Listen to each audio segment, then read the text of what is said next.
നമ്മളെ ജീവിതത്തിൽ നമ്മൾ ഒരുപാട് പൈസ സ്പെൻഡ് ചെയ്യുന്ന മലയാളികൾ വീടിനാണ്.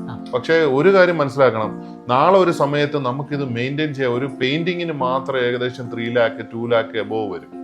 അന്നേരം നമ്മളതിൽ ഫണ്ട് ഉണ്ടായാലും ഇല്ലെങ്കിലും അന്നേരം നമ്മൾ ചിന്തിക്കും, അയ്യോ ഇത്രയും പൈസ ആവോ.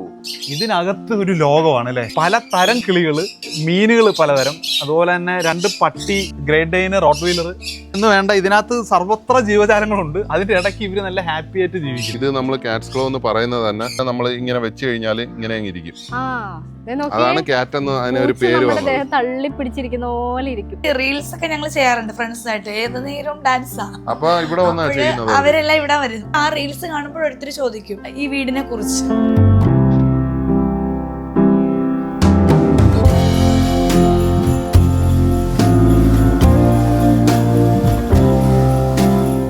മരുഭൂമിയിൽ നിന്ന് നടന്ന് ഇങ്ങനെ വരുവോ അവരിവിടെ എത്തിയിട്ടില്ല. നമ്മുടെ ഒരു കൺസെപ്റ്റ് അതാണ്. രാജാക്കന്മാര് പറയാൻ ഇനി ദിവസങ്ങളുണ്ട്. ജനുവരി മാസത്തിലാണ് അവരെ പെരുന്നാൾ. അവരിങ്ങനെ കുന്തിരിക്കവും മറ്റുള്ള കൊടുക്കേണ്ട ഗിഫ്റ്റ് സാധനങ്ങളൊക്കെ ആയിട്ട് ഇങ്ങനെ നടന്നു വരുന്നത്. ആ വീഡിയോ ചെക്ക് ചെയ്യുമ്പോൾ മനസ്സിലാവും ഹൈറ്റ് ഉണ്ടായിരുന്നു. ഞാൻ അത് കട്ട് ചെയ്ത് ചെറുതാക്കിയതാ. വേറൊന്നുമില്ല. ടേബിൾ ഇട്ടേക്കുന്നേ കാണത്തുള്ളൂ. അതെ, എന്തുകൊണ്ടാന്ന് പറഞ്ഞാൽ